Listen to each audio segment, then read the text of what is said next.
the good ends should be done and should be reached by good means only. You cannot do anything you want. No. Things have to be done properly. A man who is in Libya, an ambassador of America. Okay. Let's say, for the sake of argument, that the American government is behind this idiot who has mocked the Messenger ﷺ by his film. Just to say it for the sake of argument. We cannot go and take a man from in Libya who is, although working for the government, but we don't know if he has a hand in it or not. We cannot go and kill him for that. This is not right. This is not fair. Islam is all about fairness, about justice. Allah subhanahu wa ta'ala said, إِنَّ اللَّهَ يَأْمُرُ بِالْعَدْلِ. Allah orders you with justice, and He said, لَا يَجْرِمَنَّكُمْ شَنَآنُ قَوْمٍ عَلَىٰ أَلَّا تَعْدِلُوا اعْدِلُوا. That the fact that those people are bad, or the fact that you hate them because they are non-Muslims, does not give you the right to do injustice to them. This is Islam. And the Prophet ﷺ said it, as in Sahih al-Bukhari, من قتل معاهدا لم يرح رائحة الجنة. He who kills some non-Muslim who is amongst us with a treaty, then he will not smell the smell of paradise. This means it's a great sin. Doesn't mean he becomes a kafir, but it means it's a great sin. It's a major sin to do it. So, the Muslims should express as much as they can, writing, okay, in the papers.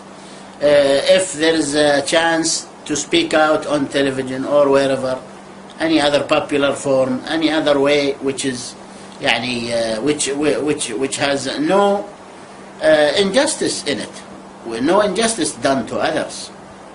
And it's not only injustice.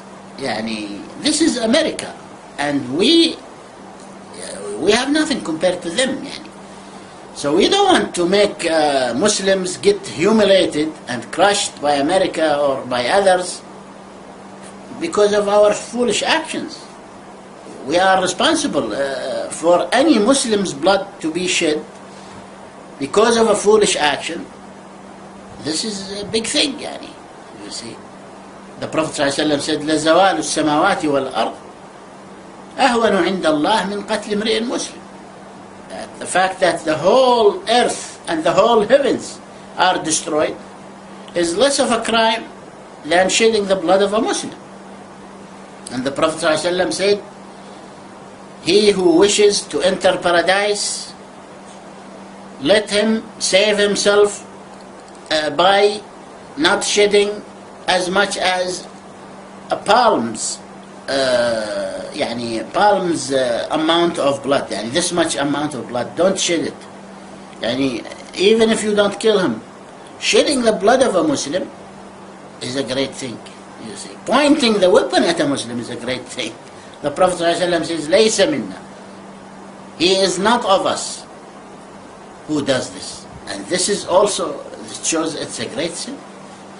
So the Muslims should know their limits. The Muslims nowadays should be taught that the best way to express your anger and to express your protest and to make the enemies of Allah think twice before doing what they do is that you repent to Allah subhanahu wa ta'ala and you become straight, going according to the Quran and the Sunnah of the Messenger sallallahu alayhi wa sallam.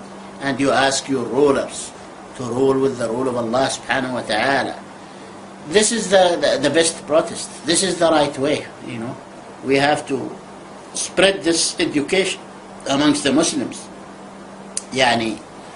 What's the big advantage for this person who is not praying, for example, and he goes with those emotions and does something and gets killed for that? What's the big advantage? The scholars say that he who doesn't pray is a kafir. He's not a Muslim. Okay.